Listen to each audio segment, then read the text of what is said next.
گناہ کے معافی کی خوشخبریاں دی گئی، لیکن گناہ کے معافی کی خوشخبریاں اس شخص کے لیے ہرگز نہیں ہے جو اب اعمال کو سن کے یہ سوچے کہ اب تو گناہ کرنے کا لائسنس مل گیا، اس لیے کہ اب گناہ معاف ہونے کا طریقہ معلوم ہو گیا۔ اگر میں آپ کو اریزر دوں، ربر دوں، بچے ہوتے ہیں نا جب پینسل سے لکھتے ہیں تو ان کو اریزر ربر دیا جاتا ہے، اگر میں آپ کو اریزر دوں، ربر دوں کہ اس کو مٹا لیا جائے، ایک آدمی جو اکاؤنٹس کرتا ہے سمجھ لیجیے، اور وہ پین سے لکھ رہا ہے، پینسل سے لکھتا ہے اور غلطیاں ہوتی ہیں، تو وہ سوچتا ہے کاش کوئی ایسی چیز جس سے مٹا دوں۔ اب میں اس کو اریزر دے رہا ہوں کہ بھائی میرے اگر کچھ غلطی ہو تو اریزر سے مٹا لیا کرو۔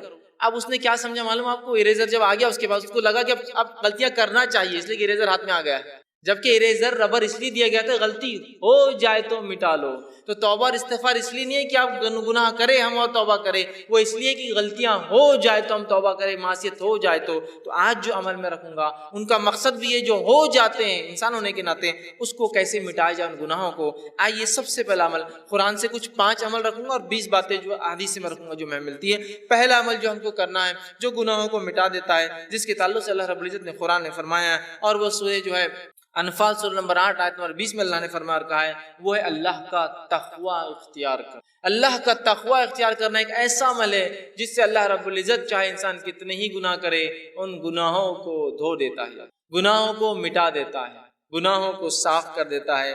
اللہ رب العزت فرماتا ہے سورہ انفال سورہ نمبر 8 آیت نمبر 20 کے اندر کہتا ہے، یا ایھا الذین آمنوا ان تتقوا اللہ یجعل لکم فرقانا ویکفر عنکم سیئاتکم ویغفر لکم واللہ ذو الفضل العظیم۔ دیکھیے اللہ رب العزت نے کیا فرمایا اور کہا، یا ایھا الذین آمنوا، اے وہ لوگوں جو ایمان لائے ہو، تم اگر اللہ کا تقوی اور ڈر اختیار کرو گے، اللہ کا پاس و لحاظ اختیار کرو گے تو ہم تمہیں ایک فرق کرنے والی چیز عطا کریں گے، فرقان عطا کریں گے، فرق کرنے والی چیز عطا کریں گے۔ وَيُكَفِّرْ عَنْكُمْ سَيِّئَاتِكُمْ، اور تم سے تمہارے گناہوں کو معاف کر دیں گے۔ وَيَغْفِرْ لَكُمْ، اور تمہاری مغفرت کر دیں گے۔ وَاللَّهُ ذُو الْفَضْلِ الْعَظِيمِ، اور اللہ بہت بڑے فضل کا مالک ہے۔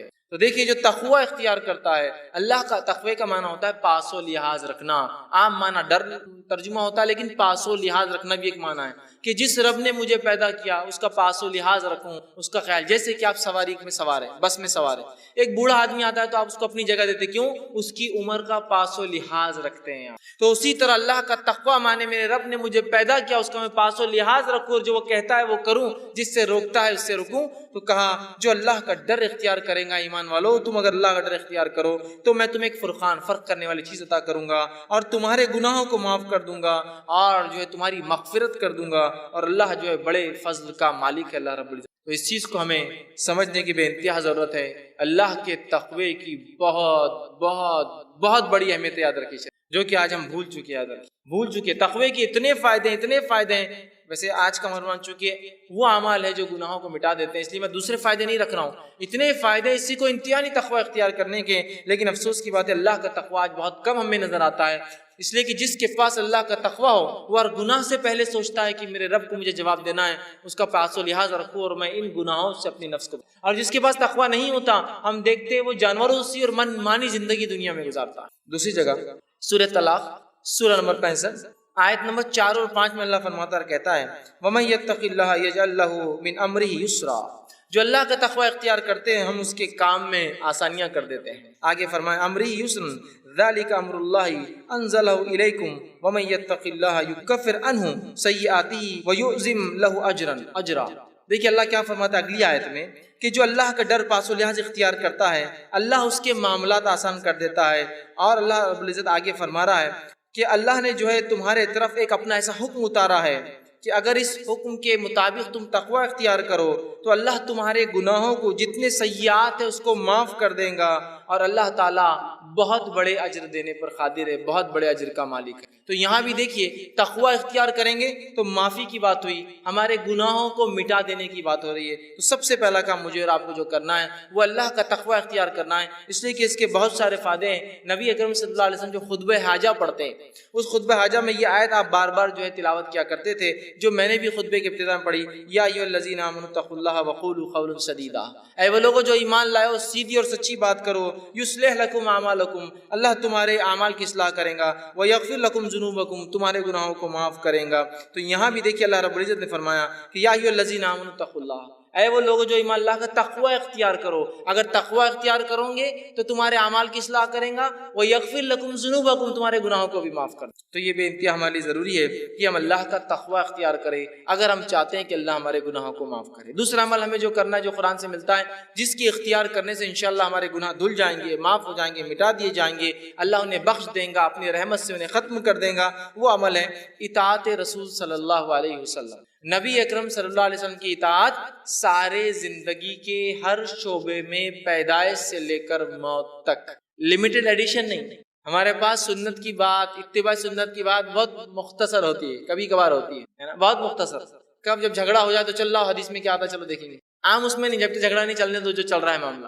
یہ بڑی اہم چیز ہے زندگی کے ہر شعبے میں، ہر شعبے میں، کہ ہماری پیدائش کتاب و سنت کے مطابق، ہمارے جو ہے موت کتاب و سنت کے مطابق، ہمارے نکاح کتاب و سنت کے مطابق، ہمارے معاملات کتاب و سنت کے مطابق، ہمارا لین دین کتاب و سنت کے مطابق، ہمارے اخلاق کتاب و سنت کے مطابق، ہمارا اٹھنا، سب چیزیں نبی اکرم صلی اللہ علیہ وسلم کے مطابق ہو۔ یہ نہیں کہ بس زندگی کے مخصوص شعبہ میں تو اختیار کر لیے، باقی میں وہی معاملہ چل رہا ہے۔ اطاعت رسول صلی اللہ علیہ وسلم کا نتیجہ یہ، سورہ آل عمران سورہ نمبر 3 آیت 31 میں اللہ نے فرمایا، جو خطبے میں نے آیت تلاوت کی، قل ان کنتم تحبون اللہ فاتبعونی یحببکم اللہ ویغفر لکم ذنوبکم واللہ غفور رحیم۔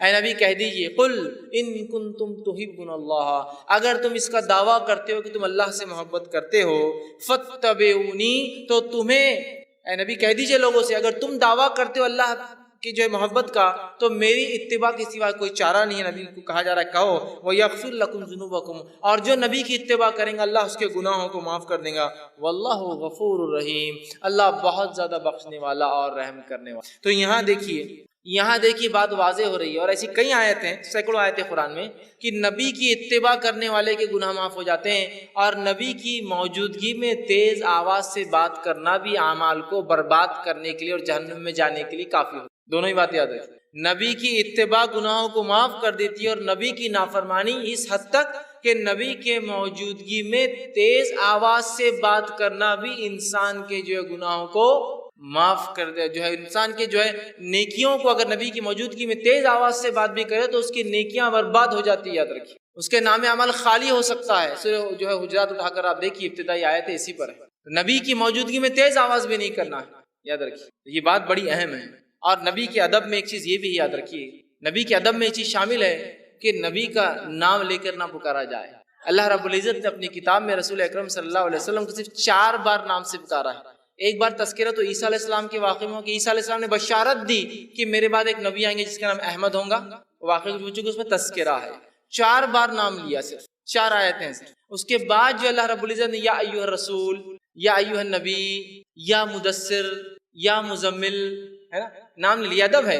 ان لوگوں کو غور سے سننا چاہیے جو دھڑلے سے چلا کر یا محمد یا محمد کتنی بار بول رہے ہیں، یہ ادب ہے نبی کا، اور پتہ نہیں گا رہے ہیں اس کو، اور پتہ نہیں گانے میں 1000 بار وہ نام آ رہا ہے۔ نبی اکرم صلی اللہ علیہ وسلم کا نام آنے پر آپ پر درود بھیجنا ہم پر واجب ہے۔ تو اللہ عزت کر رہا ہے اپنے نبی کی، اور اللہ نے نام بہت مختص 4 ہی بار لیا صرف اپنے نبی کا، یہ ادب ہے نبی کا، یاد رکھیں۔ صحابہ بھی اللہ کے رسول صلی اللہ علیہ وسلم کو نام سے نہیں پکارتے تھے، یہ بات سن۔ تو اطاعت رسول اتنی اہم چیز ہے کہ اطاعت کرو گے جنت میں جاؤ گے، گناہ معاف ہوں گے، اطاعت نہیں کرو گے، صرف نبی کی موجودگی میں تیز آواز بھی کرو گے تو اپنے نام اعمال کو جو ہے خالی پاؤں گے روز قیامت نیکیوں سے۔ تو نبی کی اطاعت، فرما برداری، یہ بڑی اہم چیز ہے۔ صحیح بخاری کی روایت ہے، نبی اکرم صلی اللہ علیہ وسلم فرمایا، کہا کل امتی یدخلون الجنۃ الا من ابا، میرے سارے کے سارے امتی جنت میں جائیں گے سوائے ان کے جو انکار کر دے۔ سوال ہوا، پوچھا گیا، قیل من ابا یا رسول اللہ، اے اللہ کے رسول صلی اللہ علیہ وسلم کون انکار کریں گا جنت میں جانے سے؟ فرمایا، قال من اتانی دخل الجنہ، جس نے میری اطاعت کی وہ جنت میں جائیں گا، ومن عصانی فقد ابا، جس نے میری نافرمانی کی اس نے خود جنت سے انکار کر دیا دنیا کے اندر۔ بڑی اہم باتیں یاد رکھیے۔ تو ہم اطاعت رسول کو اپنے اوپر لازم جان لیں اور ہر زندگی کے شعبے میں یاد رکھیں۔ تیسرا وہ کام جس کے کرنے سے انشاءاللہ اللہ ہمارے گناہوں کو معاف کریں گا، ہم کو پاک کر دیں گا، صاف کر دیں گا، وہ ہے کبیرہ گناہوں سے اپنی نفس کو بچانا۔ قرآن میں اللہ رب العزت فرماتا ہے، سورہ نساء سورہ نمبر 4 آیت نمبر 31 میں، اور کہا ان تجتنبوا کبائر ما تنہون عنہ نکفر عنکم سیئاتکم وندخلکم مدخلا کریما، کہ اللہ فرماتا ان تجتنبوا کبائر، کہ اگر تم کبیرہ گناہوں سے اگر بچتے رہو جس سے تمہیں روکا گیا ہے، نکفر عنکم سیئاتکم، تو ان کبیرہ گناہوں سے بچنے کی بنیاد پہ ہم تمہارے گناہوں کو دوسرے معاف کر دیں گے۔ پتہ چلا کہ کبیرہ گناہوں سے بچنا ضروری ہے اگر صغیرہ گناہوں کو ہم معاف کروانا چاہتے ہیں تو، اس لیے کہ کبیرہ گناہ کے لیے تو توبہ لازم ہے، بچنا بھی ضروری ہے تاکہ صغیرہ گناہ معاف ہو۔ تو کہا اگر تم کبائر سے بچتے رہو تو ہم تمہارے صغائر چھوٹے گناہوں کو، گناہوں کو، دیگر معاملات کو انشاءاللہ معاف کر دیں گے۔ تو یہاں کہا کہ اگر تم بچتے رہو کبائر سے جس سے روکا گیا تو ہم معاف کر دیں گے، تم سے ہٹا دیں گے سیئاتکم، تمہارے گناہوں کو، فرمایا وندخلکم مدخلا کریما، اور عزت کی جگہ مطلب جنت میں تمہیں ہم داخل کر۔ تو ہمیں اگر اللہ سے ہم چاہتے ہیں کہ ہمارا صغیرہ گناہ معاف ہو تو کبیرہ گناہوں سے ہمیں اپنے آپ کو بچانا ہے۔ صحیح مسلم کی روایت ہے، ابو ہریرہ رضی اللہ عنہ حدیث کے راوی فرماتے ہیں، غور سے سنیے، آپ نے فرمایا 5 نمازیں جمعہ سے لے کر جمعہ تک اور رمضان سے لے کر رمضان تک، مطلب ایک نماز سے دوسری نماز، ایک جمعہ سے دوسرا جمعہ، ایک رمضان سے دوسرے رمضان تک، آپ فرما رہے ہیں رمضان المبارک تک اپنے درمیانی گناہ جو وقفے میں ہوتے ہیں ان کو معاف کروا دیتے ہیں۔ مطلب ایک نماز سے دوسری نماز کی جو گناہ ہوتا ہے وہ معاف کروا دیتی ہے۔ ایک جمعہ سے دوسرا جمعہ آدمی جب تک پڑھتا ہے تو وہ جمعہ سے جمعہ تک ایک آنے والا جمعہ پچھلے گناہوں کو معاف کر دیتا ہے، اور ایک رمضان سے اگلے رمضان آنے تک جب انسان اس میں اچھے عمل کرتا ہے تو اللہ اس کے گناہوں کو سال بھر کے، مطلب ڈیلی، ویکلی اور ایئرلی گناہ کیسے معاف ہوتے بتایا جا رہا، نماز سے نماز، جمعہ سے جمعہ، رمضان سے رمضان۔ تو آپ نے فرمایا گناہ معاف ہو جاتے ہیں، مطلب یہ معاف کروا دیتے ہیں، معاف کرنے والے نہیں، گناہوں کو دور کرنے والے اعمال ہیں، بس شرط ہے کہ اب یہ تینوں کب ورک کریں گے، کنڈیشن اپلائیڈ۔ نماز سے نماز کب گناہوں کو معاف کروائیں گی، جمعہ سے جمعہ کب گناہوں کو معاف کروائیں گا، رمضان سے رمضان کب گناہ معاف ہوں گے، آپ نے فرمایا بس شرط ہے کہ، کنڈیشن اپلائیڈ ہے کہ کبیرہ گناہوں سے بچتا رہے۔ ہوں گے بچنا ضروری، نہیں ہوں گے تو پھر انسان کہاں بچیں گے، بچنا ضروری ہے۔ میں کبیرہ گناہوں سے اپنی نفس کو بچاتا رہتا ہوں تو لہٰذا میرے صغیرہ بھی معاف ہو جائے۔ ایک نماز سے دوسری نماز، ایک جمعہ سے دوسرا جمعہ، ایک رمضان سے دوسرا رمضان، تب معافی ہوں گی جب ہم کبیرہ گناہوں سے بچتے رہیں۔ ورنہ بہت سارے لوگ ہوتے ہیں، یہ ہم لوگ ان باتوں کو سن لے جو حدیث میں آ رہی ہے اور یہ بہت اچھی باتیں ہیں، اور کبیرہ گناہ سے نہ بچے تو پھر یہ باتیں معافی نہیں دلوانے والی، اس لیے کہ کبیرہ گناہ جو ہے بغیر توبہ کے معاف نہیں۔ اسی طرح چوتھا عمل جو قرآن میں آتا ہے کہ جو انسان اگر اختیار کرے تو اس کے گناہ پچھلے معاف ہو سکتے ہیں، جو خطا کاریاں، جو اس نے جو ہے برے کام، جو سیاہ اعمال وہ کر چکا ہے جس سے اس کی زندگی پہ دھبے لگے ہیں، اور وہ اگر آخرت میں چلا جائے اس کا رب معاف نہ کرے تو وہ جہنم میں جائیں گا، وہ ہے سچائی کو اختیار کرنا، صدق کو اختیار کرنا، سچ کو اختیار کرنا۔ اس لیے کہ اللہ رب العزت نے سچ اختیار کرنے کے فائدے جو بتائے اس میں سے ایک فائدہ یہ ہے کہ گناہ کو معاف کر دیتا ہے۔ اللہ رب العزت قرآن میں یوں فرماتا ہے، اور سورہ جو زمر کی آیت ہے، سورہ نمبر جو 39 اور اس آیت نمبر 34 اور 35 میں اللہ نے کہا اور فرمایا والذی جاء بالصدق وصدق به اولئک هم المتقون، کہ اللہ نے فرمایا کہا اور جو لوگ سچے دین لائے اور جو سچائی کو جانے اس پر عمل کرے یہی لوگ نیکوکار پارسا ہے، صاف ستھرے لوگ ہیں۔ لہم ما یشاؤون عند ربہم ذلک جزاء المحسنین، اور ان کے رب کے پاس وہ جو چاہیں گے ان کو وہ دیا جائیں گا، یہ محسنین کے لیے، نیک کرنے والوں کا بدلہ ہے۔ لیکفر اللہ عنہم اسوأ الذی عملوا، اور ان کو جو وہ چاہیں گے وہ ملیں گا، اور اللہ ان سے معاف کر دے گا جو گناہ ہوتے ہیں، جو اعمال میں انہوں نے کیے ہیں۔ وَيَجْزِيَهُمْ أَجْرُهُمْ بِأَحْسَنِ الَّذِي كَانُوا يَعْمَلُونَ، اور ان کو گناہ معاف کر دیں گا، ان کو نیکیاں دے دیں گا، اور جو ہے ان کو ایک بہت بہترین اور نیک بدلہ اس کا عطا فرمائیں گا۔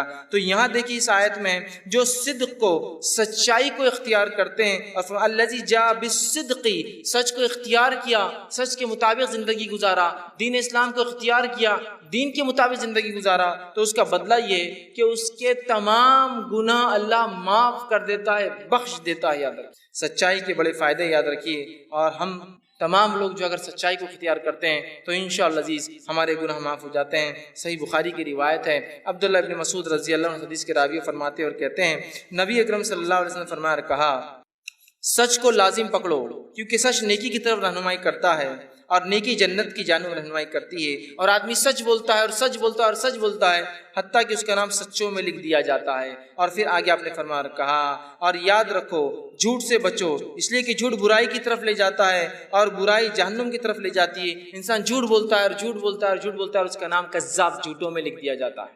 تو ہمارے لیے بے انتہا ضروری ہے ہم سچ کو اختیار کریں، جھوٹ سے بچے، اس لیے کہ اللہ رب العزت جو ہے سچ بولنے والوں کو جو ہے ان کے گناہوں کو جو ہے معاف کر دیتا ہے۔ پانچواں عمل جو قرآن سے ملتا ہے جس سے کرنے سے ہمارے گناہ معاف ہوتے ہیں، وہ عمل ہے جو ہے صدقے کو چھپا کر دینا۔ صدقے کو چھپا کر دینا، بتا کر ظاہر کر کے نہ دینا۔ حالانکہ صدقے کو ظاہر کر کے دینا بھی جائز ہے، لیکن چھپا کر دینا یہ افضل عمل ہے۔ اللہ رب العزت فرماتا ہے سورہ بقرہ سورہ نمبر 2 آیت میں 271 میں اللہ نے فرمایا اور کہا ان تبدوا الصدقات فنعما هي وان تخفوها وتؤتوها الفقراء فهو خير لكم ويكفر عنكم من سيئاتكم والله بما تعملون خبیر۔ اللہ فرماتا ہے اگر تم اپنے صدقات کو ظاہر کر کے دو تو یہ بھی اچھا ہے، لیکن اگر چھپا کر دو، مخفی دو، ڈھانپ کر دو تو یہ تمہارے لیے زیادہ خیر ہے۔ جو تم فقیروں کو چھپا کر دو یہ تمہارے لیے زیادہ بہتر ہے۔ اللہ اس صدقے کی برکت سے تمہارے گناہوں کو معاف کر دے گا، مٹا دے گا، ہٹا دے گا، تم سے دور کر دے گا، اور فرمایا سیئاتکم وبما تعملون خبیر، اور اللہ ہر اس عمل سے خبردار ہے جو تم کرتے ہو۔ تو صدقہ دکھا کر بھی دیا جا سکتا ہے اس سماج میں جہاں آپ کو لگتا ہے صدقہ دکھا کر دینے سے لوگ جوش میں آئیں گے اور عمل کریں گے، اور وہاں جہاں دیتے ہیں لوگ اور آپ بہتر سمجھتے چھپا کر دے تو وہاں بند مٹھی دینا افضل ہے، اس لیے کہ صدقہ چھپا کر دینے سے گناہ معاف ہوتے ہیں، گناہ ہٹا دیے جاتے ہیں، اللہ رب العزت نیکی ہمارے نام اعمال میں لکھتا ہے۔ یہ بہت بڑی بات ہے، ہمیں کوشش کرنا چاہیے کہ ہم صدقہ کریں اور چھپا کر کریں، اور اپنے صدقے کو منی والعزا دکھاوا کر کے، جتلا کر، بار بار یاد دلا کر کہ ہم نے تمہیں صدقہ دیا تھا، ہم برباد نہ کریں۔ آئیے چھٹا عمل جو ہم کو ملتا ہے قرآن سے، جس کے کرنے سے ہمارے گناہ معاف ہو سکتے ہیں، اللہ مٹا دے گا، وہ ہے اللہ سے جو ہے ڈرنا، اور بغیر دیکھے ڈرنا۔ چونکہ ہم نے اللہ کو دیکھا نہیں ہے، اس کے بعد بھی اس کی اگر کوئی شخص خشیت اختیار کرتا ہے، ڈر اختیار کرتا ہے، اللہ گناہ معاف کرتا ہے۔ یہ بات کو اللہ رب العزت سورہ ملک سورہ نمبر 66 آیت نمبر 12 میں فرما کہا ان الذین یخشون ربهم بالغیب لهم مغفرۃ واجرا کبیر۔ اللہ نے فرمایا یقیناً جو لوگ اپنے رب سے بغیر دیکھے ڈرتے ہیں، خشیت اختیار کرتے ہیں، ان کے لیے اپنے رب کی طرف سے گناہوں کی معافی، مغفرت ہے، اور بہت بڑا اجر آخرت میں ایسے لوگوں کے لیے رکھا جائے گا جو بغیر دیکھے اپنے رب سے ڈر کر گناہوں کو نہیں کرتے ہیں، نیکیوں کو کرتے ہیں، سبقت لیتے ہیں۔ سمجھ رہے ہیں آپ بات کو؟ کتنی اہم بات اس حدیث میں بتایا، جو ہے قرآن کی آیت میں بتائی جا رہی ہے کہ ہم جو ہے اللہ کو بغیر دیکھے کا خشیت اختیار کریں، کہ اللہ تو ہمیں دیکھ رہا ہے، ہم تو نہیں دیکھ سکتے، اللہ دیکھ رہا ہے، اور نیکیاں کریں تو انشاءاللہ ہمارے گناہ اللہ رب العزت جو ہے معاف کر دیتا ہے اور جہنم سے ہماری جو ہے نجات کرتا ہے۔ اسی طرح ساتواں وہ عمل جس سے کرنے سے گناہ معاف ہوتے ہیں اور نیکیوں میں انسان کے اضافہ ہوتا ہے، وہ ساتواں عمل یہ ہے کہ انسان جو ہے وضو کرنے کے بعد 2 رکعت نماز پڑھے۔ بڑا اہم عمل ہے، بہت چھوٹا سا عمل بھی، اور اتنی فضیلت ہے اس کی۔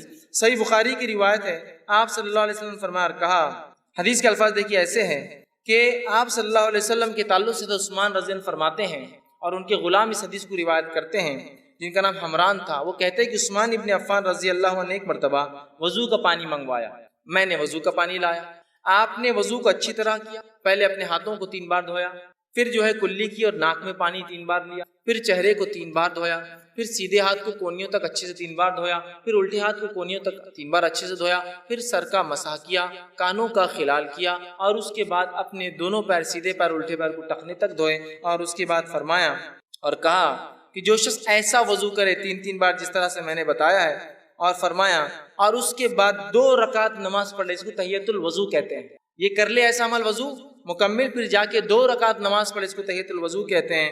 تو وہ فرماتے ہیں رسول اکرم صلی اللہ علیہ وسلم نے فرمایا کہ اللہ اس کے پچھلے تمام گناہ معاف کر۔ لیکن اس حدیث میں ایک بات اور جو اضافی آتی ہے، دوسری روایتوں میں الفاظ آتے ہوئے، یہ ہے کہ وہ 2 رکعت نماز پڑھے وضو کے بعد، اور ایسی پڑھے کہ دل میں دوسرے کوئی خیالات نہ آئے، کوئی خیالات نہ آئے کہ یہ کیا ہو رہا ہوگا، وہاں کیا ہو رہا، بزنس سے کیا، یہاں جا، کوئی خیال نہ آئے، تو اس کے پچھلے سارے گناہ معاف کر دی جاتے ہیں۔ لیکن ایک بات میں یہاں ضرور رکھنا چاہوں گا، وہ یہ ہے کہ یہ تمام صغیرہ گناہ معاف ہوتے ہیں، کبیرہ گناہ بغیر توبہ کے معاف نہیں ہوتے، یہ بات یاد رکھیں، اس کے لیے توبہ ضروری ہے، اور بندوں کا حق ہے تو بندے سے معافی بھی ضروری ہوتی ہے، لیکن یہ صغائر سارے معاف ہو جائیں گے۔ صرف ایک عمل دیکھیے، اچھے سے وضو کرنا پرفیکٹلی، اور جا کے 2 رکعت نماز پڑھنا تاکہ وضو گناہ سارے اس کے معاف ہو جائیں۔ اسی طرح جو ہے صحیح بخاری کی روایت ہے، جو حضرت عثمان رضی اللہ عنہ جب وضو کر چکے تو کہنے لگے کہ تم کو ایک حدیث سناتا ہوں، مطلب انہوں نے وضو کیا اور حدیث سنائی دوسرے لوگوں کو، اور کہا رسول اکرم صلی اللہ علیہ وسلم نے جو ہے میرے سامنے ایسا وضو کیا، اور کہا جو شخص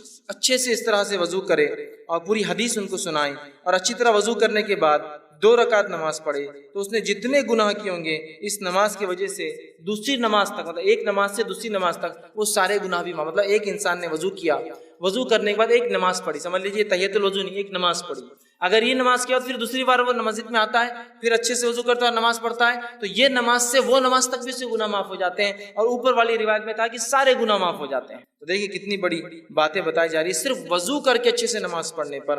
8واں پوائنٹ جس کے کرنے سے 8ویں بات جس سے حدیث میں آتا ہے کہ گناہ معاف ہو سکتے ہیں وہ یہ ہے کہ نماز کے لیے اچھے سے وضو کرنا۔ جہاں وضو کے بعد نماز پڑھنا گناہ کو معاف کرتا ہے، وہیں اپنی ذات سے وضو کرنا بھی گناہوں کو معاف کرتا ہے۔ جہاں اچھے سے وضو کر کے نماز پڑھنا ثواب دیتا ہے، وہیں صرف اچھے سے وضو کرنا بھی انسان کے گناہ معاف کر دیتا ہے۔ اس سے ایک بات جو پتہ چل رہی ہے اور بھی حدیث سے بھی آگے آ رہی ہے جو پتہ چلیں گے وہ یہ ہے، یہ تمام باتیں اس شخص کے لیے جو مسجد آتا ہے اور نماز پڑھتا ہے۔ نمازی جو نہیں ہے اس کے لیے سارے دروازے بند ہو جاتے ہیں۔ دیکھیے خود دیکھیے وضو کون کرے گا؟ جو نماز پڑھتا ہے۔ تحیۃ الوضو کون پڑھے گا؟ جو نماز پڑھتا ہے۔ تحیۃ المسجد کون پڑھے گا؟ جو نماز پڑھتا ہے۔ نفل اور موقدہ اور فرض کون پڑھے گا؟ جو نماز پڑھتا ہے نا۔ تو یہ ثواب سارے نمازیوں کے لیے۔ اب جو آدمی نماز نہ پڑھتا ہو تو اندازہ لگائے اس کے گناہ کتنے بڑھ رہے ہیں اور صاف کرنے کا کوئی راستہ ہی نہیں اس کے۔ تو مسجدوں سے اپنا راستہ رشتہ جوڑ لے، ہم یاد رکھیے، تاکہ جانے انجانے میں جو گناہ ہو رہے سب معاف ہوتے جائیں گے ایک کے بعد ایک۔ تو ایک وضو کرا اچھے سے 2 رکعت پڑھی، سارے گناہ معاف۔ ایک وضو کے بعد نماز پڑھی، اگلے وضو کے بعد نماز پڑھی تو بیچ کے گناہ معاف۔ ساری باتیں تو نمازیوں کے تعلق سے آ رہی ہیں۔ آئیے وضو خود کرنے سے بھی گناہ معاف ہو جاتے ہیں، اللہ رب العزت گناہوں کو معاف کرتا ہے۔ صحیح مسلم کی روایت ہے، رسول اکرم صلی اللہ علیہ وسلم کے تعلق سے ابو ہریرہ رضی اللہ عنہ فرماتے اور کہتے ہیں، کیا میں تمہاری رہنمائی نہ کروں ایسے کاموں پر جن کی وجہ سے اللہ تعالیٰ تمہارے گناہوں کو مٹا دے؟ اللہ کے رسول نے فرمایا، کیا تمہاری رہنمائی کروں، میں گائیڈنس کروں تمہارا ایسے اعمال کی طرف جن کے کرنے سے اللہ تمہارے گناہوں کو مٹا دیں گا اور ان کے درجات بھی بلند کریں گا، تمہارے مقامات بھی بلند کریں گا؟ اور لوگوں نے کہا اللہ کے رسول صلی اللہ علیہ وسلم کیوں نہیں، آپ ذرا بتائیے۔ تو آپ صلی اللہ علیہ وسلم نے فرمایا اور کہا، وضو کا پورا کرنا جو ہے سختی اور تکلیف میں، وضو کو اچھے سے کرنا کمپلیٹ، سختی اور تکلیف سے مراد سردی کے دن ہے، پانی ٹھنڈا ہے، گرمی کے دن ہے، پانی گرم آ رہا ہے، اوپر ٹھنڈا گرم ہو چکا ہے دن بھر میں، ہے نا، ہوتا ہے نا۔ تو سردی اور گرمی میں چونکہ ہم جس علاقے میں ہوتے ہیں ہم کو گرمی کا وضو نہیں معلوم، سردی کا وضو معلوم، صرف تکلیف دہ ہوتا ہے وہ۔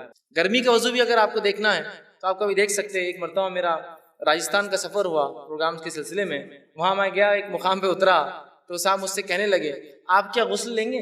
تو میں نے کہا ہاں، بہت سفر میں تھکان ہو گئی، بڑا پسینہ، گرمی تھی۔ تو کہا بیٹے یہ برف کی سیل ڈال دو وہ بکیٹ کے اندر جا کر۔ وہ پریشان ہوں گے برف کی سیل بکیٹ میں کیوں ڈال دوں؟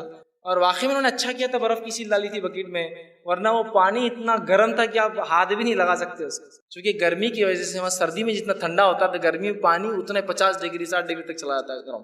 آپ اسے نہ وضو کر سکتے ہیں نہ اسے نہا سکتے ہیں۔ یہاں آپ نے فرمایا تکلیف اور مشقت میں، چاہے سردی کی وجہ سے ہو چاہے گرمی کی وجہ سے ہو، اچھا وضو کرتا ہو، پرفیکٹ وضو۔ یا ایک معنی یہ بھی ہو سکتا ہے بیمار ہے، بہت مشکل ہوتی ہے کچھ حصوں پہ کرنا، پھر بھی وہ اچھے سے کرتا ہے، رک کر انتظار کر کے۔ یا ایک معنی یہ بھی ہو سکتا ہے معذور ہے، بہت تکلیف ہوتی ہے کہ پھر بھی اچھے سے وضو کرتا ہے اپنے رب کو راضی کرنے کے لیے۔ تو کہا تکلیف میں، حدیث کے الفاظ سے تکلیف ہے، باقی سردی کی ہو سکتی ہے، گرمی کی ہو سکتی ہے، معذوری کی ہو سکتی ہے، بیماری کی ہو سکتی ہے، اور مسجد کی طرف جو ہے اپنے قدم بڑھاتا ہے جاتا ہے۔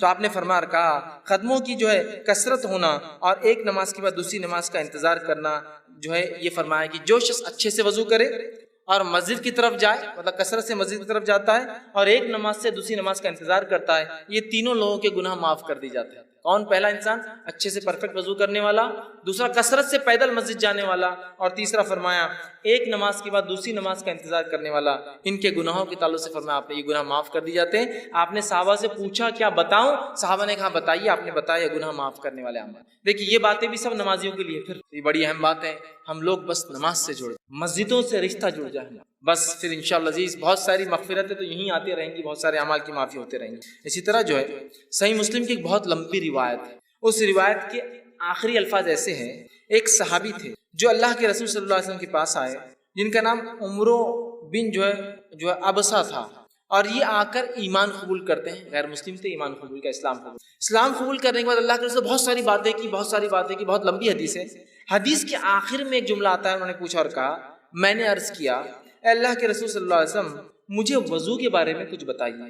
نبی اکرم صلی اللہ علیہ وسلم نے فرمایا، جب تم میں سے کوئی اللہ کا بندہ وضو کا پانی لے کر کلی کرتا ہے اور ناک میں ڈالتا ہے تو اس کے جتنے گناہ منہ سے اور ناک سے ہوئے سارے معاف کر دیے جاتے ہیں۔ تم میں سے کوئی شخص جب وضو کرتا ہے، کلی کرتا ہے، ناک صاف کرتا ہے تو منہ سے ہونے والے اور ناک سے ہونے والے گناہ جو ہے اس کے نتنیوں سے ہونے والے گناہ سب جھڑ جاتے ہیں۔ پھر جب وہ منہ دھوتا ہے جیسے اللہ نے اسے حکم دیا ہے تو چہرے کے سارے گناہ اس کے دھل جاتے ہیں، ٹپک جاتے ہیں، جھڑ جاتے ہیں۔ پھر اپنے ہاتھوں کو جب کونیوں تک دھوتا ہے تو کونیوں تک دھونے سے جو پانی ٹپکتا ہے سارے گناہ ہاتھوں کے جھڑ جاتے ہیں۔ پھر اس کے بعد آپ نے فرمایا کونیوں تک دھوتا ہے تو گناہ اس کے ہاتھوں سے جو ہے انگلیوں کے پور کے راستے سے سارے گناہ جھڑ جاتے ہیں۔ پھر جب سر کا مسح کرتا ہے تو سر اور بالوں سے ہونے والے تمام گناہ جو پانی نترتا ہے اس سے ختم ہو جاتے ہیں۔ پھر جب پیر دھوتا ہے اور انگلیوں کا خلال کرتا ہے تو پیر سے ہونے والے تمام گناہ جو ہے اس میں ختم ہو جاتے ہیں۔ تو دیکھیے وضو کے بعد نماز ہی نہیں، خالی وضو کرنا بھی سارے گناہوں کو معاف کرتا ہے۔ تو ہم کوشش کریں اپنے وضو کو ہم پرفیکٹ کریں۔ آئیے اس کے آگے بڑھتے ہیں۔ نواں وہ کام جسے کرنے سے ہمارے گناہ معاف ہو جاتے ہیں وہ ہے سورۃ الفاتحہ جب نماز میں پڑھی جاتی ہے تو اس کے بعد آمین کا کہنا۔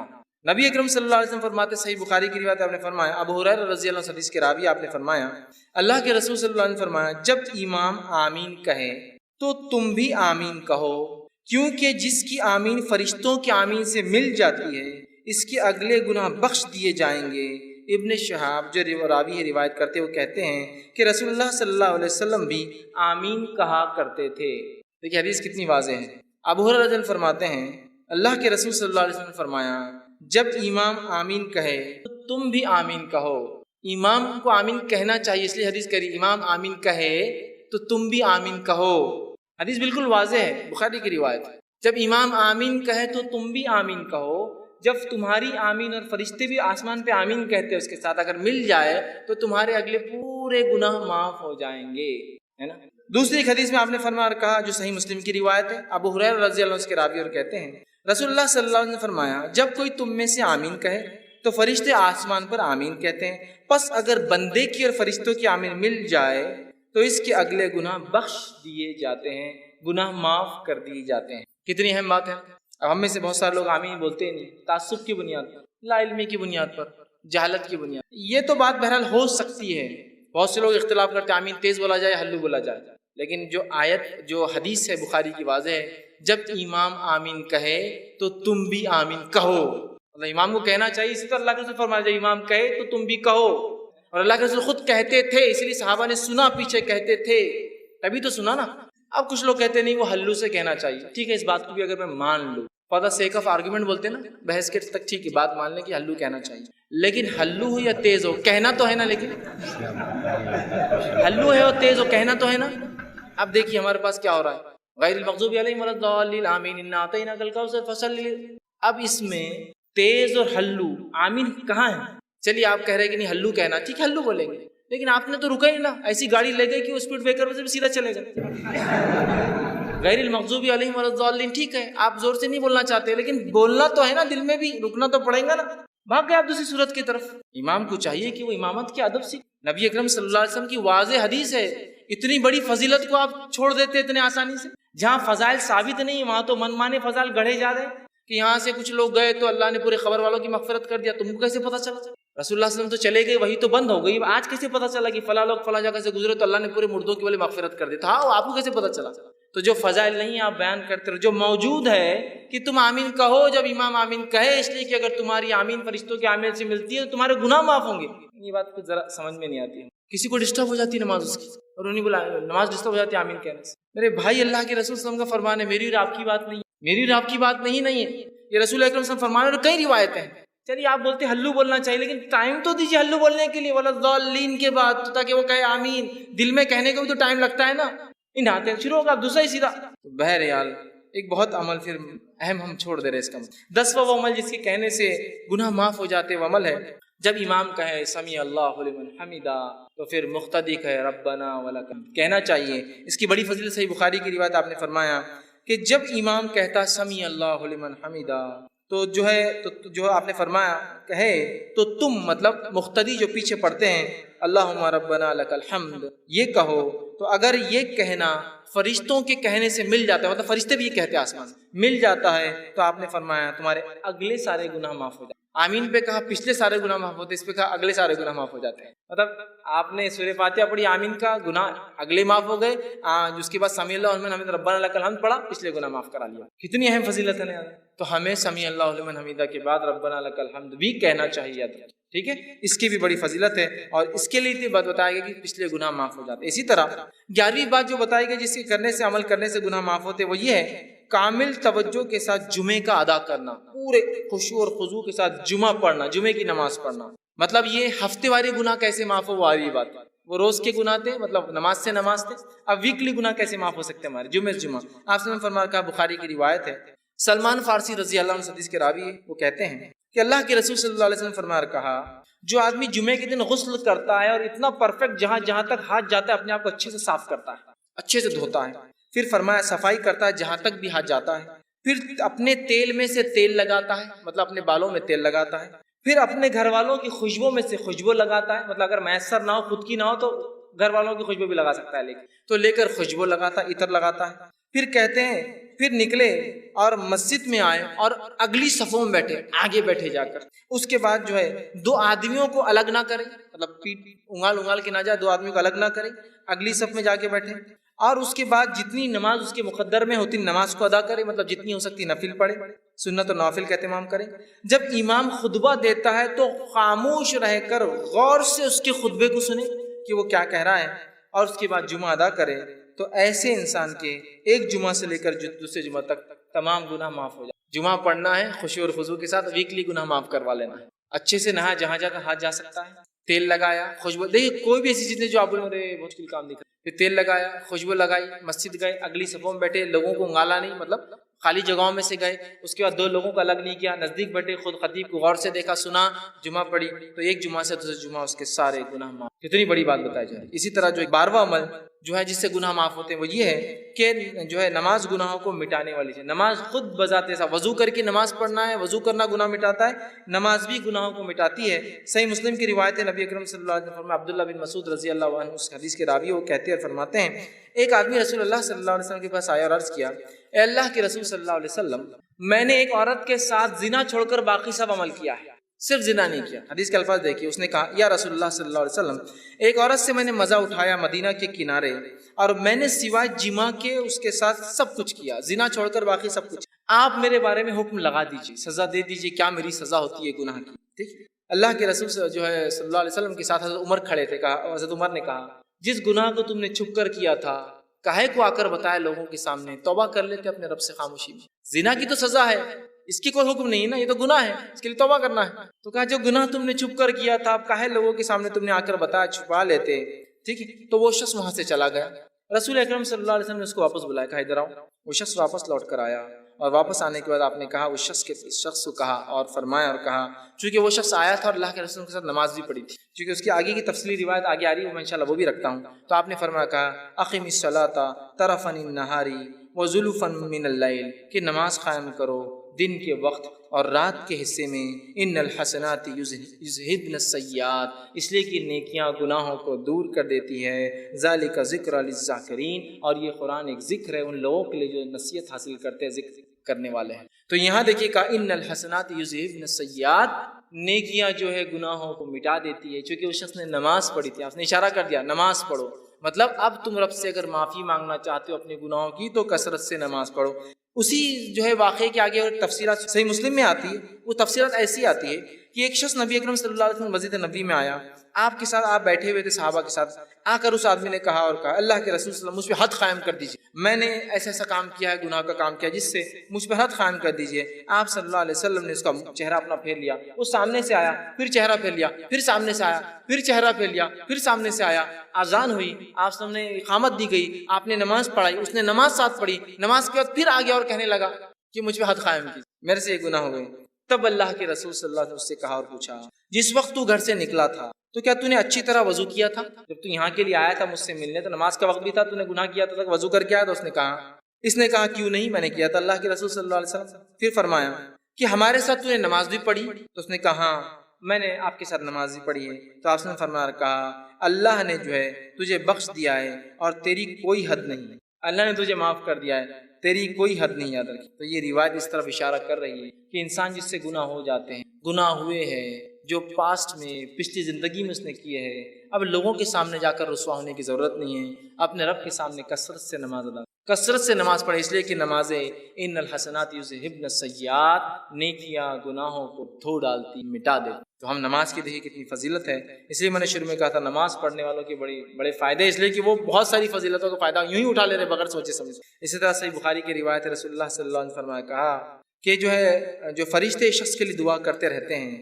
جو اپنی نماز کی جگہ اس وقت تک بیٹھا ہوتا ہے، جیسا جہاں نماز پڑھی اور وہیں بیٹھا ہوتا ہے جب تک کہ اس کا وضو ٹوٹ نہ جائے، فرشتے اس کے لیے مغفرت کی دعا کرتے ہیں، اللہ اس کو معاف کر، اس کو بخش دے، اس پر رحم کر۔ جب کوئی وضو کرتا ہے، مسجد آتا ہے، نماز پڑھتا ہے اور جس جگہ نماز پڑھی وہیں بیٹھا ہے، ذکر کر رہا ہے، اذکار کر رہا ہے، تب جب تک وہ وضو میں رہتا ہے تب تک فرشتے اللہ کے دعا کرتے ہیں، اللہ اسے معاف کر، اس پر رحم کر، اس کی مغفرت کر، اس کو بخش دے۔ نماز پڑھنا ایک بہت بڑا عمل ہے، یاد رکھیے، اس کو ہم کریں، یہ معاف کر۔ اسی طرح 13واں وہ عمل جس کے کرنے سے اللہ سبحانہ تعالیٰ ہمارے گناہوں کو معاف کرتا ہے، وہ یہ ہے، اتنا آسان عمل ہے کہ جس کی کوئی انتہا نہیں، یاد رکھیے اس عمل کی۔ اور نبی اکرم صلی اللہ علیہ وسلم نے اس عمل کے تعلق سے ہمیں بتایا، صحیح بخاری کی روایت ہے، حدیث کے الفاظ دیکھیے اس طرح سے، بخاری کی روایت، آپ نے فرمایا، ابو ہریرہ اس کے راوی، اور وہ کہتے ہیں رسول اللہ صلی اللہ علیہ وسلم نے فرمایا اور کہا، جو شخص دن میں 100 مرتبہ سبحان اللہ و بحمدہ کہتا ہے، جو شخص دن میں 100 مرتبہ سبحان اللہ و بحمدہ کہتا ہے، اس کے گناہ مٹا دیے جاتے ہیں، خواہ سمندر کی جھاگ کے برابر ہو۔ صرف 100 مرتبہ کیا پڑھتا ہے؟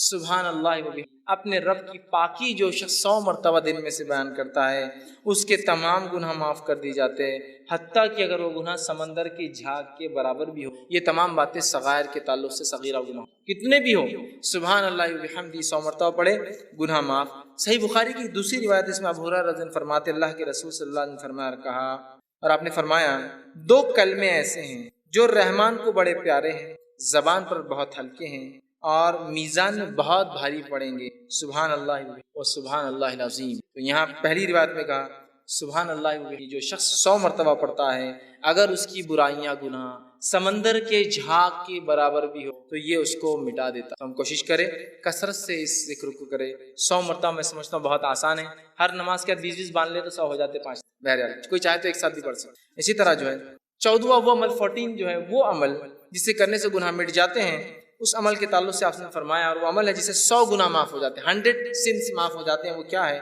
ابو ہریرہ رضی اللہ عنہ فرماتے، صحیح بخاری کی روایت، آپ نے فرمایا اور کہا، جو شخص لا الہ الا اللہ وحدہ لا شریک لہ لہ الملک ولہ الحمد وہو علی کل شیء قدیر، ایک دن میں 100 بار کہتا ہے، لا الہ الا اللہ وحدہ لا شریک لہ لہ الملک ولہ الحمد وہو علی کل شیء قدیر، عام زبان میں اس کو چوتھا کلمہ بولتے ہیں۔ جو شخص اس کو 100 مرتبہ پڑھتا ہے تو آپ نے فرمایا اس کا ثواب کیا ہے؟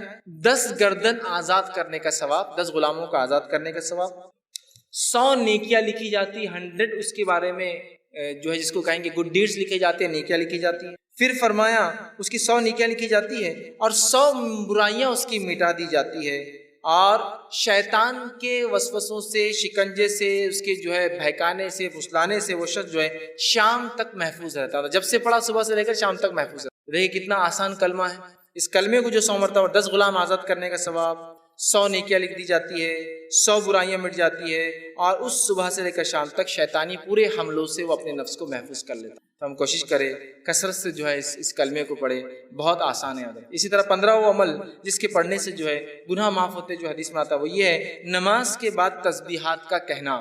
نماز کے تسبیحات کا کہنا، صحیح مسلم کی روایت ہے، آپ صلی اللہ علیہ وسلم نے فرمایا اور کہا، جو شخص ہر نماز کے 33 مرتبہ سبحان اللہ، 33 مرتبہ الحمدللہ اور 33 مرتبہ اللہ اکبر کہتا ہے، جو کہ 99 ہوتے ہیں، اور پھر 100 کہتا ہے، مطلب 100 بار کہتا ہے، لا الہ الا اللہ وحدہ لا شریک لہ لہ الملک ولہ الحمد وہو علی کل شیء قدیر، وہ پچھلا کلمہ جو تھا، تو آپ نے فرمایا کہ اس کی ساری خطائیں معاف کر دی جائیں گی، اگرچہ سمندر کے جھاگ کے برابر کیوں، پورے اس کے گناہ معاف کر دی جاتے ہیں، چاہے سمندر کے جھاگ کے برابر کیوں نہ ہو۔ کتنا آسان ہے نا، 33 مرتبہ سبحان اللہ، 33 مرتبہ الحمدللہ، 33 مرتبہ اللہ اکبر، آخر میں کہنا ہے لا الہ الا اللہ وحدہ لا شریک لہ لہ الملک ولہ الحمد وہو علی کل شیء قدیر۔ اور رسول اکرم صلی اللہ علیہ وسلم ہر نماز کے بعد یہ کیا کرتے تھے، آپ کا یہ معمول تھا، یاد رکھیں، عادت شریفہ تھی کہ ہر نماز کے بعد یہ ذکر و اذکار، اور بھی ہے لیکن اس میں یہ بھی شامل آپ ہمیشہ کیا کریں۔ ہم بھی کوشش کریں کہ ہر نماز کے بعد معمول بنا لیں کہ ہم ان تسبیحات کو پڑھیں۔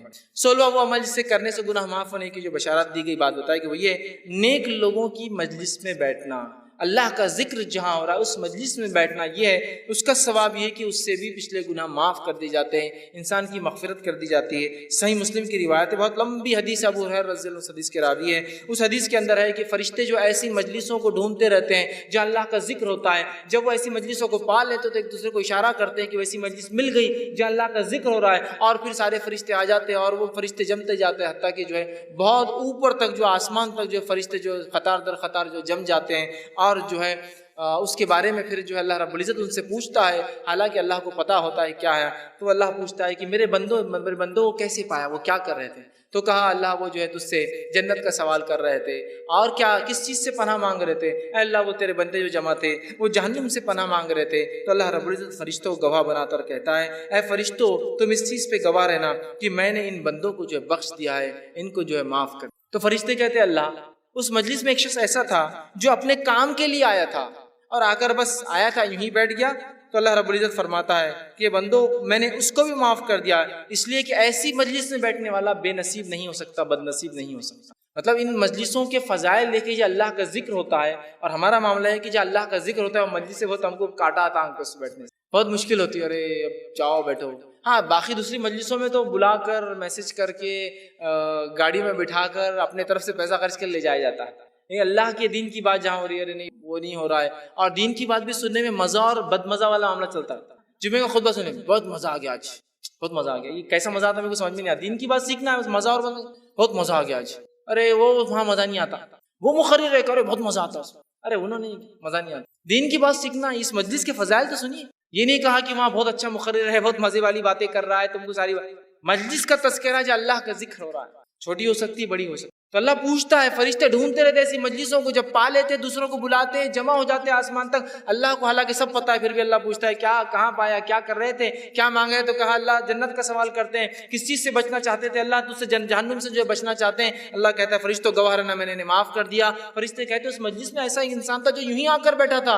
اللہ نے کہا، اللہ سبحانہ وتعالیٰ فرماتا ہے یہ مجلس ایسی نہیں ہے جس میں بیٹھنے والا جو ہے بد نصیب ہو، مطلب وہ بھی اس کا فائدہ اٹھا لیتا ہے۔ اندازہ لگائیے اللہ کے ذکر کا کتنا بڑا فائدہ ہے۔ ہم کوشش کریں ایسے مجلسوں میں جائے اور اس کا اہتمام کریں کہ اللہ کا ذکر ہو، ورنہ ہمارے پاس جو مجلسیں ہوتی ہے دنیاوی بات، فالتو باتیں، اور پتہ نہیں کیا کیا مجلس سجتی، مجھے بہرحال بتانے کی ضرورت نہیں۔ کوئی حرام کاریوں کی مجلس سے سجا رہا ہے، کوئی برائیوں کی مجلس سے سجا رہا ہے، لوگوں کو دعوت دی جاتی ہے، اور جب دینی مجلسوں کا بات آتا ہے لوگوں کے آنکھ پہ کاٹے کھڑے ہو جاتے ہیں، اس لیے کہ وہاں بہت مشکل ہوتا ہے، وہاں مشکل ہوتا ہے، بہرحال اس کو سمجھ نہیں۔ اسی طرح 17واں وہ بات، وہ گناہ، وہ عمل جس سے کرنے سے گناہ معاف ہوتے ہیں، وہ یہ ہے کہ گناہ کی بات فوراً اللہ کی طرف رجوع ہونا۔ گناہ ہوا اللہ کی طرف رجوع ہو جائیے کہ اللہ مجھ سے یہ گناہ ہوا، اور توبہ کرنا فوراً یہ گناہوں کو معاف کر دیتا ہے۔ ابو ہریرہ رضی اللہ عنہ حدیث کے راوی، بخاری کی حدیث ہے، آپ صلی اللہ علیہ وسلم نے فرمایا کہا، حدیث کچھ اس طرح سے ہے کہ نبی اکرم صلی اللہ علیہ وسلم سے جو ہے آپ نے فرمایا کہا، ایک بندہ ہے جو گناہ کرتا ہے اور گناہ کرنے کے بعد عرض کرتا ہے اللہ مجھ سے گناہ مجھے معاف کر دے۔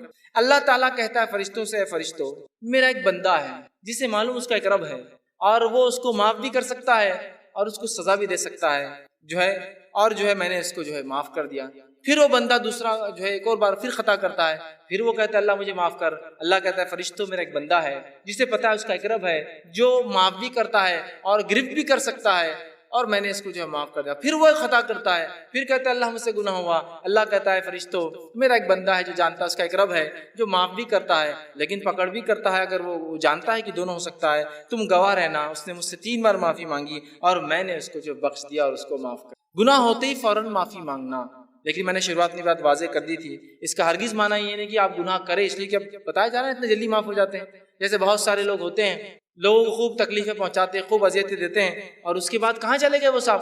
حج کو چلے گئے، حج کو چلے گئے۔ ایک صاحب مجھے بتانے لگے کہ میں ایک صاحب کے پاس گیا، وہ ایک سنستھا سوسائٹی چلاتے تھے، میں نے ان کو پیسہ دیا جاب کے لیے، وہ مجھے 5-6 سال ٹھگا دیا، کچھ جاب واب نہیں ملی۔ اس کے بعد میں ایک بار گیا اور کہا اب تو پیسے دے دو، اللہ تم کو معاف نہیں کرے گا۔ تو بولے میری معافی پہلے ہی ہو گئی۔ تو صاحب نے کہا ایسے کیسے؟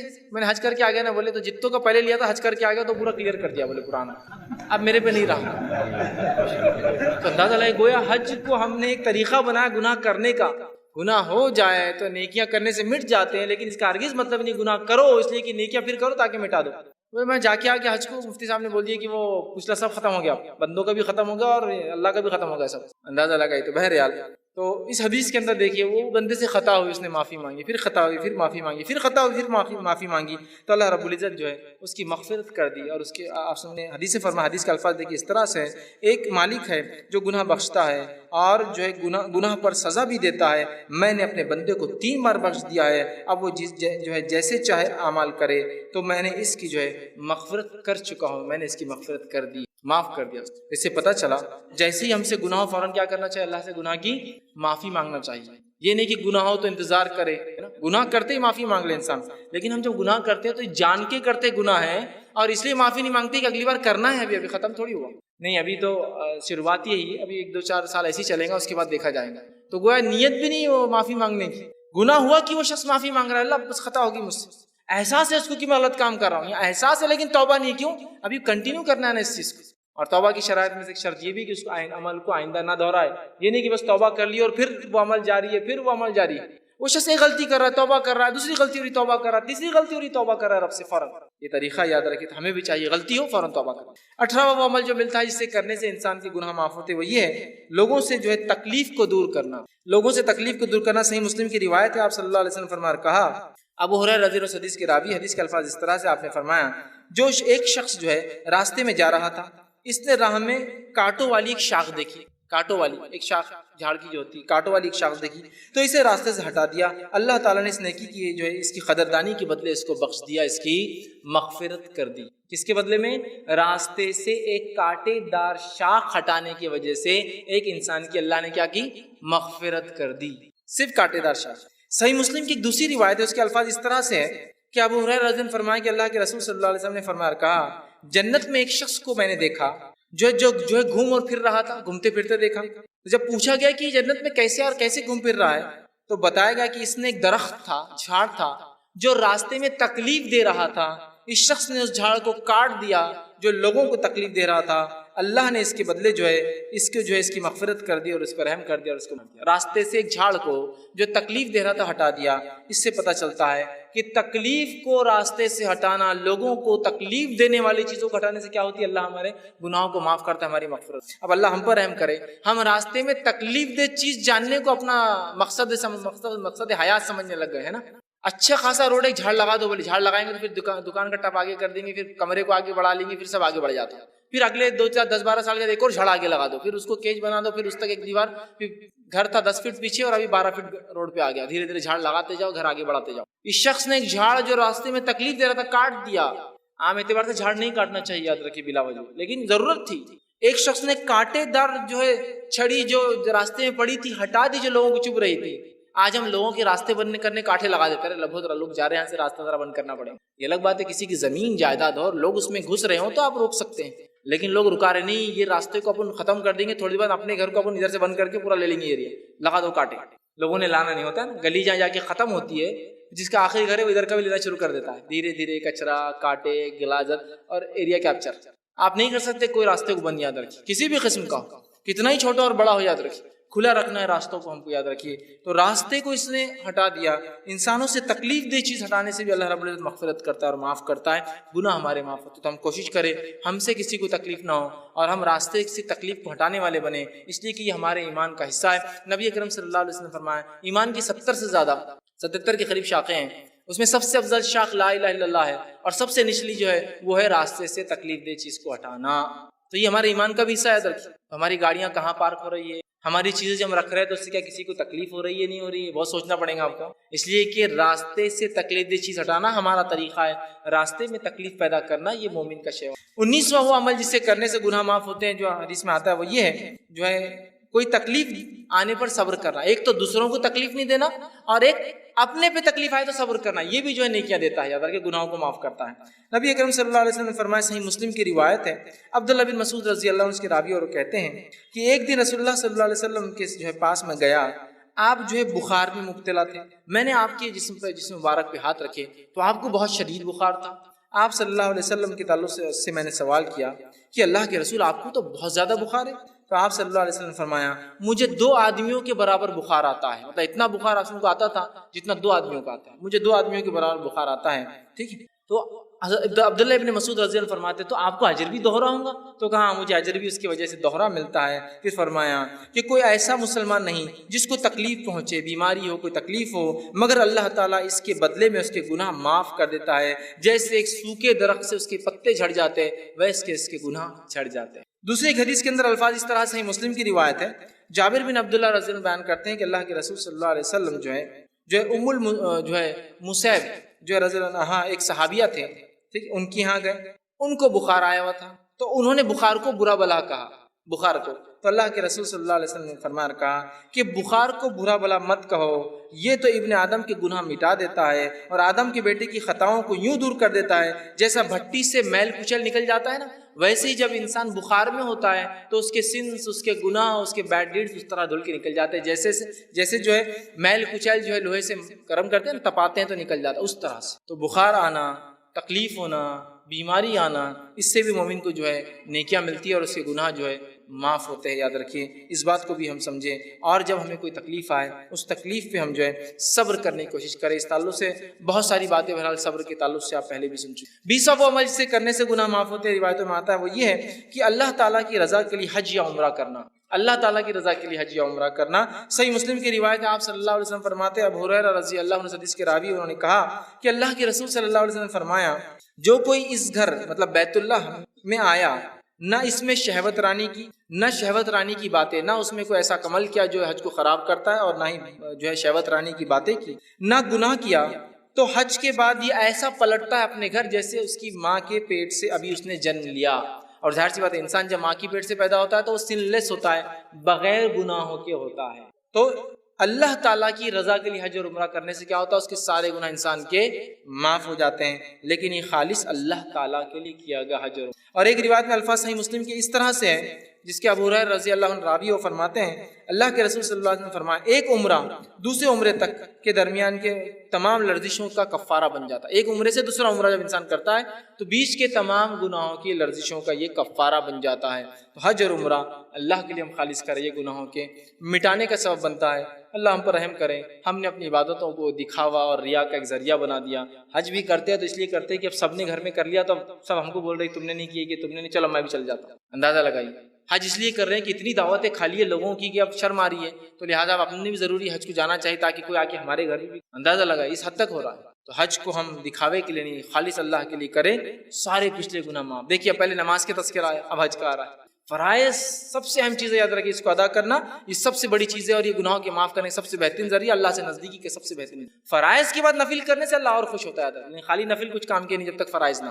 بہت سے لوگ ہوتے ہیں فرائض چھوڑ دیتے اور نفل میں لگے ہیں، فرائض کے بعد نفل اللہ قبول کرتا ہے، یاد رکھیں۔ اسی طرح 21واں عمل جسے کرنے سے گناہ معاف ہوتے ہیں، وہی یوم عرفہ اور عاشورے کے دن کا روزہ رکھنا۔ یوم عرفہ اور عاشورے کے دن کا روزہ رکھنا، 9 ذی الحجہ کا اور 10 محرم کا روزہ رکھنا، یہ بھی گناہوں کو معاف کرتا ہے۔ صحیح مسلم کی روایت ہے، آپ صلی اللہ علیہ وسلم نے فرمایا اور کہا، عرفے کے دن کا روزے کے بارے میں پوچھا گیا تو آپ نے فرمایا اور کہا کہ یہ جو ہے 1 سال گزرے ہوئے اور 1 سال آنے والے گناہ کا مطلب 2 سال کے گناہوں کا کفارہ ہے۔ اور پھر فرمایا کہ جو 10 محرم کا جو عاشورے کا روزہ ہے وہ 1 سال کے گزرے ہوئے گناہ کا کفارہ ہے۔ مطلب عرفے کا ایک روزہ 2 سال کے گناہوں کا کفارہ، اور عاشورہ کے 2 روزے ہوتے ہیں، ایک 9 کا یا 10 کا آپ رکھ سکتے ہیں، وہ 1 سال کے گناہوں کا کفارہ۔ تو کتنا اہم عمل ہے، لیکن اس کو بھی ہم بآسانی چھوڑ دیتے ہیں۔ آئیں گا عاشورہ دیکھا جائیں گا، سنت تو ہے نا، اتنا کوئی ضروری عمل نہیں، اس لیے کہ فرض تو باقی ہم پورے کر رہے ہیں۔ بہت اہم عمل اس لیے کہ پچھلے 1 سال اور اگلے 1 سال کے گناہ معاف ایک روزے سے، اور 2 روزے سے 1 سال کے گناہ معاف۔ اس سے بڑا کیا ہو سکتا ہے کہ ایک دن 10 12 گھنٹے 15 گھنٹے بھوکا رہنا اور اللہ سے 1 سال کی مغفرت کروا لینا ہے۔ یہ بڑی اہم بات ہے، یاد رکھیے، بہت سمجھنے کی ضرورت ہے، اور کوئی بھی عمل کو معمولی نہ سمجھے، ہم دین کے کرنے کی کوشش کریں۔ اسی طرح 22واں عمل جو ہم کرنے سے ہمارے گناہ معاف ہو سکتے ہیں وہ رمضان سے متعلق ہے، وہ یہ ہے کہ رمضان کے روزے رکھنا۔ جو شخص رمضان کے روزے اس نیت سے رکھے کہ اللہ اس کا مجھے اجر دے گا، بخاری کی روایت ہے، ابو ہریرہ رضی اللہ عنہ حدیث کے راوی فرماتے ہیں، جس شخص نے ایمان کے ساتھ ثواب کی طلب کی نیت سے رمضان کے روزے رکھے تو اللہ تعالیٰ اس کے پچھلے گناہوں کو معاف کرے۔ تو دیکھیے رمضان کے روزے، پھر روزے کی بات آ گئی، پہلے نماز کی بات آئی، پھر حج کی بات آئی، اب روزے کی بات آ رہی ہے۔ روزے رکھنے سے اللہ ہمارے پچھلے گناہ رمضان کے رکھنے سے معاف کر دیتا ہے۔ کوشش کرے کہ بلا وجہ روزے نہ چھوڑے۔ خاص طور سے دیکھا ہے تو عورتیں بہت روزے چھوڑتی ہیں، مرد بھی چھوڑتے ہیں بہانے اور بڑے ان کی عادتیں اور لت اور فلاں فلاں، لیکن عورتیں بہت وہ کرتی ہیں، اس لیے کہ والدین بولتے نہیں بچی ہے، ایک بچی کمزور رہتی بچیاں، اس لیے ہم روزہ نہیں رکھا ہے، اور وہ کمزوری اور نہیں رکھانے میں شادی ہو گئی، پھر اس کے بچے ہو گئے، فلاں ہو گئے، بیچاری کو عادت ہی نہیں لگی روزے کی، کبھی روزہ رکھے تو چکر آ رہے، روزہ رکھے تو گر جاتی، روزہ رکھے تو ہیموگلوبن کم ہو جا رہا، روزہ رکھے تو فلاں ہو جا رہا، روزہ رکھے تو یہ ہو جا رہا، عادت نہیں ہے نا۔ 10 سال ہو جاتے انسان بالغ ہوتا ہے روزہ رکھنا ہے، تو آپ پہلے سے ٹریننگ دیجیے نا۔ عمر ابن خطاب رضی اللہ عنہ کو دیکھا گیا، چھوٹے چھوٹے ان کے بچے تھے، آپ نے روزہ رکھوایا۔ کسی نے کہا امیر المومنین آپ کے بچے چھوٹے، روزہ کیوں رکھوایا؟ کہا عادت ڈالنے کے لیے۔ ظاہر سی بات 10 سال میں نماز فرض ہے تو روزہ بھی ہے، تو اچانک اب 10ویں سال کا بچہ پورے 30 روزے رکھیں گا، ٹریننگ دینا پڑیں گی نا۔ 5-6 سال کا تو 2-4 رکھا، 7 سال کا تو 10 رکھا، 8 سال کا ہوا تو 10-15 رکھا، 9 سال کا ہوا تو اس میں 20 رکھا، 10 سال میں آیا تو ظاہر سی بات اب 30 رکھنے کی طاقت آ گئی، اس لیے کہ ٹرینڈ ہو چکا ہے۔ بہرحال یہ کرنے کی ضرورت ہے، رمضان کے روزے رکھنا۔ اسی طرح 23واں عمل جسے کرنے سے جو ہے اللہ سبحانہ تعالیٰ پچھلے گناہوں کو معاف کر دیتا ہے، وہ 23واں عمل یہ ہے کہ جو شخص رمضان کے رات میں قیام کرے، نماز پڑھے۔ اس لیے کہ آپ نے فرمایا، کہا بخاری کی روایت ہے، جس شخص نے رمضان کی راتوں میں قیام کیا ایمان اور اس حالت میں کہ اللہ سے ثواب طلب کرنے کی نیت سے، اس کے پچھلے سارے گناہ معاف ہو جائیں۔ اس میں کہا من صام رمضان ایمانا واحتسابا، جس نے رمضان کے روزے رکھے ایمان اور احتساب اس نیت سے کہ اجر دے تو اس کے پچھلے گناہ۔ یہاں کا من قام رمضان، جس نے رمضان میں قیام کیا، نماز اور اس نیت سے کہ اللہ اجر دیں گا، اس کے پچھلے گناہ معاف۔ تو رمضان کے قیام کو معمولی نہ سمجھے، کوشش کرے کہ ہم رمضان میں خوب سے خوب قیام کرے، زیادہ سے زیادہ کرے، تاکہ ہم اس اجر اور ثواب کے مستحق ہوں کہ پچھلے سارے گناہ۔ اسی طرح جو ہے 24واں وہ پوائنٹ جس کے تعلق سے آتا ہے کہ جو شخص رمضان سے وہی متعلق ہے جو عمل کرنے سے گناہ معاف ہوتے ہیں، لیلۃ القدر میں قیام کر۔ رمضان میں تو ہے، لیلۃ القدر کا بھی آتا ہے۔ بخاری کی روایت آپ نے فرمایا، کہا جس شخص نے ایمان اور ثواب کی نیت سے شب قدر میں قیام کیا، اس کے پچھلے گناہ معاف کر دیے جاتے ہیں۔ اب لیلۃ القدر یہ کوئی ایک رات نہیں ہے، جیسا کہ ہوتا ہے آج عموماً جو آج 27 ہے، اور ہمارے پاس یہ رائج ہے ہندوستان میں کہ 27 کو لیلۃ القدر سمجھتے نہیں۔